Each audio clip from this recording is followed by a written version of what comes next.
I'm Dr. Geoffrey Watson, and welcome to the Healthbeat Show. Right here on the Healthbeat Show, we are in the gym of great boxers, none other than boxing coach Virgil Hunter, considered to be amongst the best in the world. Also, the gym where Amir Khan and Andre Ward work out. Two fights that are upcoming, Khan and Ward. Khan will be in New York fighting in the next week or so, and we will finally see the great return of Andre Ward. He will be fighting in Oakland, hometown. We'll be talking to them later. I'm Dr. Geoffrey Watson, and I'm going to knock you out right here on the Healthbeat Show. Stay tuned. Thank you, dear. Well, you're very supple. Just like I was at your age. Back then, I was a sex expert. Used to call me the buttered biscuit. I know about birth control, too. So you can ask me anything, baby. Bedsider.org has birth control information and a lot more. And it's... Have you had sex in this car yet? And welcome back to the Healthbeat Show. We are here at the gym in Hayward where athletes who are international Olympic-style athletes are being produced and have been produced. And joining me today is none other than Mr. Marlo Moore. Welcome to the Healthbeat Show. How you doing, Dr. Watson? It's great to see you. It's great to see you. Now, I saw you last. We were at the Andre Ward fight. Yes, sir. And that probably was a couple of years ago. It was a couple years ago. I want to say I was about 18 years old, so we're going to go back in You're young. 7 years. 7 years. And you've been continuing to practice and to have bouts. And at this point in time, you're still fighting as an amateur. Is that correct? Yes, I am. I'm working towards the 2016 Olympics at this time, and we're developing and we're getting ready.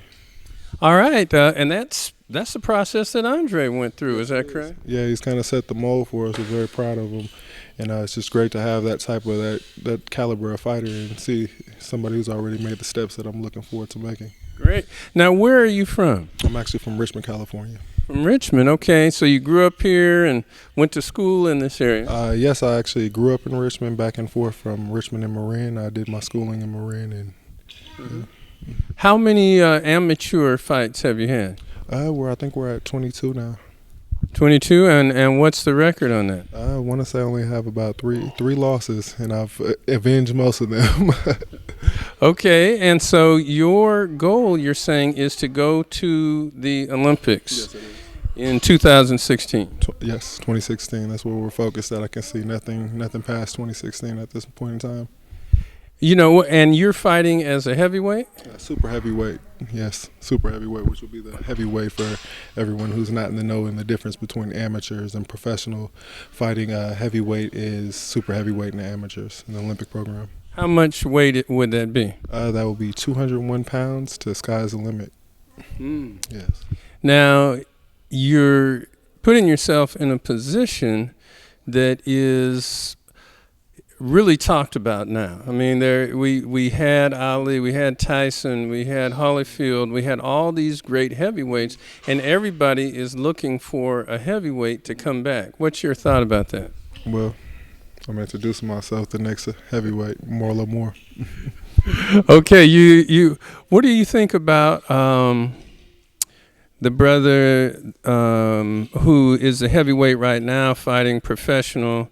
That has, I think he's undefeated. Deontay Wilder. That's what I want to say. Would you, he's tall. He's pretty powerful.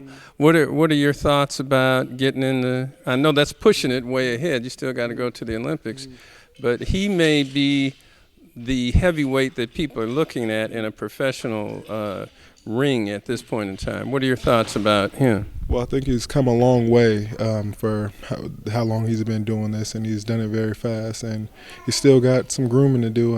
I definitely would say that I'm a little bit skeptic about, the opposition, but I think also at the same time we have to understand how long he's been doing this, and we have to respect the power. We do, but we also have to be mindful that power isn't everything. And that's an excellent point. We just saw that in the last fight with Mayweather and Pacquiao. It wasn't necessarily a power fight, but it was an accuracy fight. And one of the things that Virgil Hunter teaches is hit and don't get hit. How do you handle that being a heavyweight? I mean, you got guns coming. How do you handle that at your weight level? Well, I have to start by saying you have to be ready to be hit. You have to know and accept that it's going to happen, and that's going to be the start of defense. You just have to know it's going to happen. You can't be thinking about it all the time, but you have to prepare yourself as best possible. That's a man in there just like you. No one's invincible. We're going to get hit, but you have to be ready to accept the shots. And when you're ready to accept the shots and you get used to it, then you'll start to develop and be able to learn how to get out the way of them. Mm-hmm. Well, that's the key thing. I couldn't imagine being in there taking some of the shots that people have to take. So that's very admirable for you. And we look forward to seeing you in the 2016 Olympics. What are the next steps that you have to go through to get to the 2016 Olympics? Well, in June 22nd, I want to say I'll be in Colorado Springs up at the Olympic Training Center earning my ticket to the Olympic trials. And from the Olympic trials, you earn your spot for the United States team. After that, you have to qualify your country's weight class in a duel basically against Southern California or South America and Canada, and once you qualify your weight class, you go on to the Olympics from there. So there's quite a few steps that you still have to go through. You kind of take it bit by bit, little by little, and you just keep on hacking away. You can't look at the long distance. It's like running 5-10 miles. You're not thinking about how many laps you got. You're thinking about the lap in front of you or the mile in front of you. With the bottom line is that you're going to get there. Yes. I mean, that's the key thing. And you've got some great people around you to help you keep that positivity. And we're so proud of you.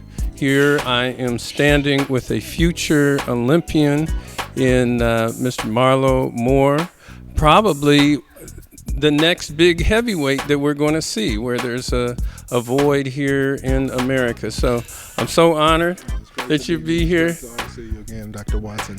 All right, and we'll see you on the Healthbeat Show. Keep doing what you're doing. We're going to come out and video you some more, okay? And give me a good reason to go to Brazil for the Olympics. Yes, sir. Yeah. You quote me on it. I'll be there. Okay. All right. God bless. Stay tuned. I'm Dr. Geoffrey Watson. We're right here on the Healthbeat Show. Hi, I'm Janine Turner, Administrator of Preventive Care Pathways at the James A. Watson Wellness Center, and you're watching the Healthbeat Show.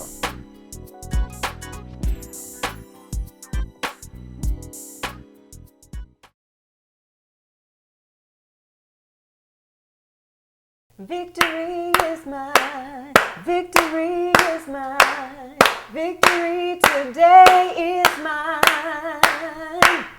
I told Satan, get thee behind, 'cause victory today is mine.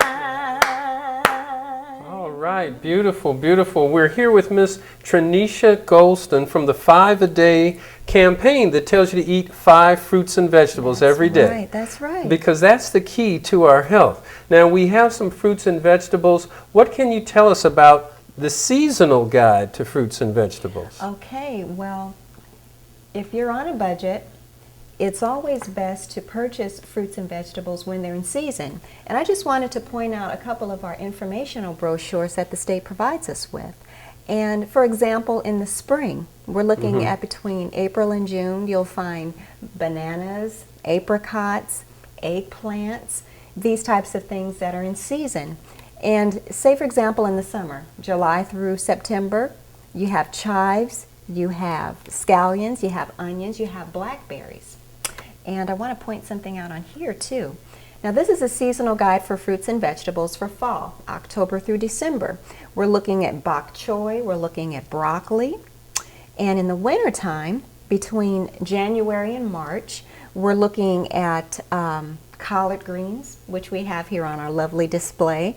We're looking at mustard greens, kiwi fruit, tomatoes, and even red apples. And that's when they grow or are most available during those seasons? Yes, that's when they are in season, that's when they grow. And if you're on a budget, as most of us are, that's when it's best to purchase them. So you can make sure you have your 5 to 9 servings of fruits and vegetables.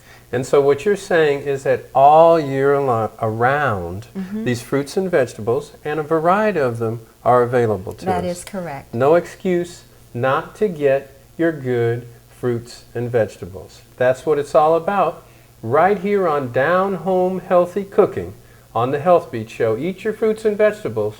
They're good for you. The victory will be yours. And welcome. We are right here with none other than Mr. Mike London and Miss Elisa Harrell. And they are here to talk to us a little bit about a wonderful event that's coming up. And it's called the Mike London Raise Rackets, Not Guns Tennis Tournament and Health Fair. Tell us when the event is, Mike. Thank you, Dr. Watson. I appreciate you very much. The event will be June 13th at Defirmary Park. It will be from 11 a.m. to 3 p.m. Okay, and tell us a little bit, what's the whole event about, Ms. Harrell? We want to empower our youth, give them the opportunity to be constructive in tennis and athletics rather than being out in the streets. We want to take back our community and teach youth that there's more to life than just being out there. Give them a little structure and to show that we care. We give free rackets, balls, T-shirts, and lessons, and we'll also be doing a summer program at the Defirmary this year. So it'll be at Defirmary Park in West Oakland. And Mr. London, tell me, where did you come up with this whole concept? I mean, this is not a thing that you usually have a whole lot of African-American kids doing, and that's playing tennis, although now we do have some great African-American tennis players. But tell us a little bit about your background. What brought this whole concept up? Well, I was born in Oakland, California, and I played tennis when I was a youngster, and I excelled as an adult. And I realized that if I would have played tennis more as a youngster, that I would have been a lot more successful. What I'd like to do in the concept of the Mike London Tennis Spot, what we're trying to do, we're trying to introduce inner city youth to tennis at a very young age. Our organization will be providing free rackets, T-shirts, tennis balls, and lessons. And our goal is to have Defirmary Park as the epic center for inner city tennis. We want it where every kid in Oakland that wants to learn tennis could come to Defirmary Park, and we're going to try to provide free rackets, T-shirts, tennis balls, and lessons. Your organization, the things that you are doing in the community have been honored by lots of different people because of the work that you're doing with our young people. Tell us some of the people that have honored the Mike London Youth Tennis Program. Well, we were very fortunate to receive the Beyond the Baseline Award. The Beyond the Baseline Award is an award that was given by Mrs. Arthur Ashe, and it's pertaining towards the legacy, living the legacy of Arthur Ashe. And we were honored by Mrs. Arthur Ashe, the president of the USTA, Al Addles, Belva Davis, and so many other top sports figures throughout Northern California. So the work that you've done, you've received a trophy and an award, and the work that's going to be going on June 13th is award-winning fun for the community. Yes, we're very blessed to receive this award, the Beyond the Baseline Award. The award, it was only given to 10 people throughout the United States, and we were one of the 10. Okay. Raise rackets, not guns. You're hearing it from Mr. Mike London himself from the Mike London Tennis Program in Oakland. It'll be at Defirmary Park on June 13th, and the address is 1651 Adeline Street. We'll see you between 11 and 3. And free rackets, free tennis balls, and you're going to be putting on demonstrations. Yes, we have a top-ranked junior in Northern California and the United States. She's going to be there doing a tennis demonstration. We're going to have a popcorn, snow cone, cotton candy machine. We're going to have clowns. We're going to have some catered food there also. So we encourage the public to come and support the Mike London Tennis Spot, and also to be very supportive of this Raise Rackets Not Guns health fair. I think we should mention her name. Her name is Azaria Hayes. Azaria Hayes, she's a young tennis player that's really excelling in tennis. Yes, absolutely. She's doing tournaments, and she's from the Bay Area. She will be at our event on June 13th. Okay, and there are so many great people that come right here from the Bay, right here from Oakland. You're looking at two of them to each side of me. We'll also be having a health fair at the same time. Members from the James A. Watson Wellness Center will be there to check your blood pressure, check your sugar, because I always say, remember that your health is your wealth, and when you have your health, you have everything. We'll see you June 13th at Defirmary Park in Oakland. Raise rackets, not guns. We're going to have a great time. Free rackets, tennis balls, a lot of fun for the young people and their whole families, mom, dad, grandparents. Everybody come out. I'll see you there. Me llamo Lupe Tijeros, soy asistente médica en el James A. Watson Wellness Center y están viendo el Healthbeat Show.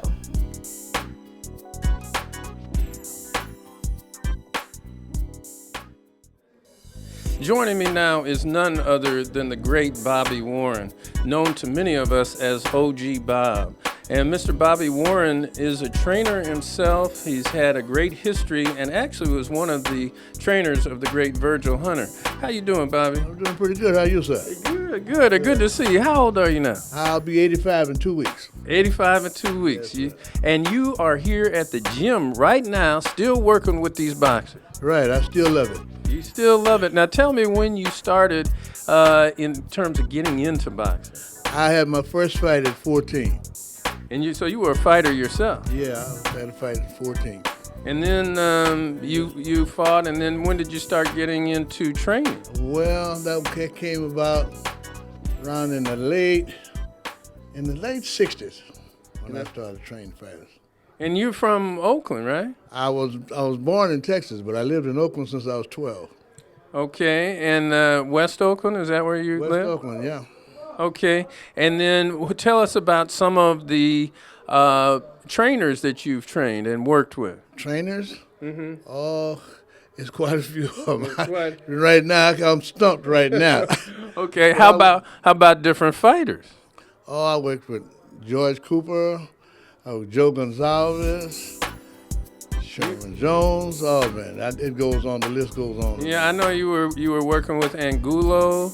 You worked with the young guy that Virgil has in his camp, Wolf, now a little bit. Yeah, a little bit with Wolf, not much. Mm-hmm. Yeah. And you're in camp with Andre Ward and with Mir, so I know you around them, giving them a few little tips sometimes. Here and there. Whenever they ask me something, I tell them. Oh, I know they respect you greatly, and I've seen you actually in the ring with Andre carrying out the belt. Yeah. And so that's the kind of respect that someone like Andre Ward has for you. Yeah, we're friends. We've been friends for a long time. More than that, we got none other than the great Bobby Warren here, otherwise known as OG Bob. Happy birthday to you, man. Thank you, man. Thank you. Appreciate it. All right, God bless.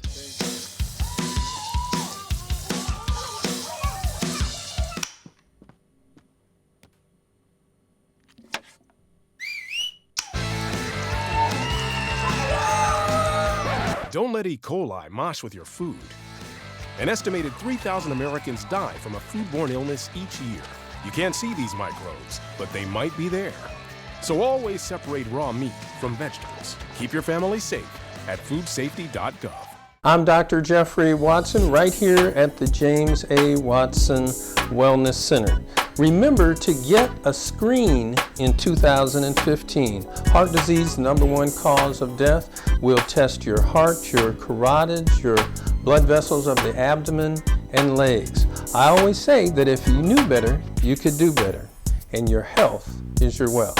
I'm Dr. Geoffrey Watson. Okay, welcome back to the Healthbeat Show. We are here with none other than world champion, Olympic gold medalist, Andre Ward. How you doing, Dre? Doing good, Doc. Good to be here. Yeah, man, it's good to be back with. It's good to see you again. And you know, everybody wants to know, where have you been? Where you been, man? Man, I've been around. I've been training. I've had some legal issues with my promoter the last couple of years. Been fortunate to get through that stuff. I got a new team now, Rock Nation Sports, Jay-Z's company. and just a fresh new vigor for the sport and for my craft. And I'm back, and I'm not only back fighting, but I'm back in Oakland, June 20th, Oracle Arena. Don't miss it. It's going to be a big show, and if you can't be there, tune in to BET, the BET Network. First time boxing has ever been on BET. We're going to be there coming to you live. I mean, it's fantastic. For those of you who don't know, and all of you should know, this is a homeboy. This is a homeboy from town, and Virgil Hunter is a great coach. They both came up right here in the Bay in the Oakland area. Tell us a little bit about your upbringing in the world of boxing. I started at 9 years old. My father, Frank Ward, and Virgil, they started me out in the sport, and it was just a dream. It was just something that that I wanted to do. Thought I wanted to learn the craft, and then we just started to progress and get better and better. And next thing you knew, I started to win local tournaments, and then all of a sudden regional, and then national tournaments. And then we looked at each other and said, "Man, we may have something." And then we started to realistically make the Olympics, the 2004 Olympics, an actual goal of ours, and not just to be there, but to win a gold medal. And we did that. 2004, that dream came true, represented the city of Oakland, the Bay Area as a whole, and my country. And now I'm a two-time world champion, and I feel like the best is yet to come. And, okay, so you've got a big fight coming up, you said, in Oakland on June 20th. Rock Nation, you got Jay-Z behind you now. Who are you fighting? A guy from England named Paul Smith. He's a two-time world champion challenger. He fell short in the championship, but he challenged the champion, Arthur Abraham, a guy that I've fought twice already, but he fell short. But he's a tough, rugged guy, and him fighting me is his Super Bowl. This is his opportunity to come to my backyard, and he wants to see if I still have it. I've been off with the layoff, and he wants to see if I still have it. And he's confident enough to come to Oakland and say, "I'm coming to take what you have," and I can't let that happen. The Bay Area fans are second to none, and I know they're going to show up, and I just want to go out there and put on a great show. And you said something that I know a lot of people are going to ask. Do you still have it? Do you still have it? I mean, you've been off. We know that there are a lot of fighters that took off for a period of time. They came back. They still had it. Muhammad Ali, even Floyd Mayweather had some time off. Do you still have it? I think I do. I surely think I do. I mean, I'm feeling good in the gym, and a lot of times, the gym is different than an actual real fight, but you get to get a sense of what you still have. I don't feel much ring rust, and I don't abuse my body, Doc. I don't drink, I don't smoke, I don't party, and I take this craft serious. And an older fighter once told me that if you respect the sport of boxing will always respect you. And what that means is if you always dedicate yourself, work on your craft, treat your body right, when you need your skills to be there and when you need your conditioning to be there, which I do now, it's there. And I feel like it's there. And we're just little under a month away from this fight. And again, I just want to show up and put on a great show for the fans. You have probably some of the greatest ring smarts of anybody that we see in boxing today. How old are you now? And does age really matter at this point, do you think? Age matters, but I feel like, I'm 31 years old to answer the question, but I feel like I'm a young 31. I do have miles on me. I've been boxing for over 20 years, but thankfully, I don't take a lot of punishment. You're gonna get hit in boxing, you're gonna take some shots, but I don't get excessively hit. I don't get hit and beat up and different things like that. And again, I try to take care of my body outside the ring. So with those two ingredients, God has blessed me to get to this point and still feel strong, still feel like I have a lot left. And the goal is to continue to box until I feel like it's time to go. I don't want, my body to tell me it's time to go. I want to say, you know what, I've had my fair share, I've had my run, and I'm done. So that's the goal. So many people know that you're not just a boxer. You're a family man. You are the son of God. Tell us just a little bit about that. I respect you so much as a father and as a son of God. Yeah, my father, he raised me as a Christian, single parent. I had hardships coming up like most families do. My father, he struggled with addiction but was still a functional addict and still raised me and my brother even though he had his struggles. My mother, she was, an addict as well for many, many years. A lot of people don't know that. Now she's given her life to God and she's back in my life. And I went through rough times as a kid like anybody else. You know, it was times where I didn't want to box no more. It was times where the streets started to kind of pull on me and I started to get distracted. But, you know, having individuals like Virgil, having individuals like my father that just didn't care about the boxing part, but that cared about me as a man, they helped pull me back in, got me refocused. I went and won that medal, like I said. And right around that time, I met my high school sweetheart, which is now my wife, Tiffany Ward, and we've been together ever since. And we've, you know, kind of beat the odds, so to speak. And I give all glory to God for that. Our faith in Jesus, our relationship with God, that's what enables us to be so young, but to still have a marriage and to still raise 4 kids and to still be faithful to each other. So I just give God the glory, man, and I'm thankful for my wife, and I wouldn't want it no other way.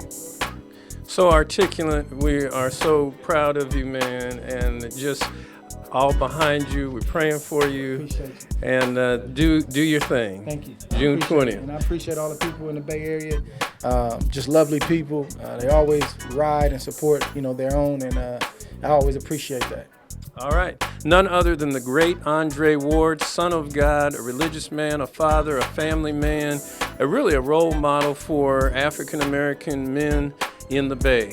I'm Dr. Geoffrey Watson, right here on the Healthbeat Show, where you'll always hear me say that when you have your health, you have everything, and that your health is your wealth. We'll see you next time.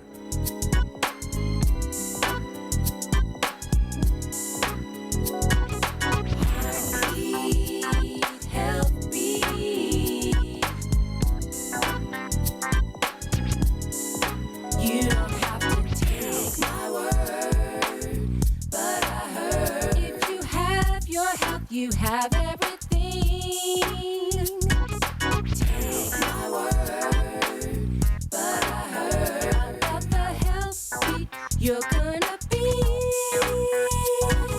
How you wanna be? Show me how it will be. How you wanna be? Show me how. Show, the more you'll know about your health, so body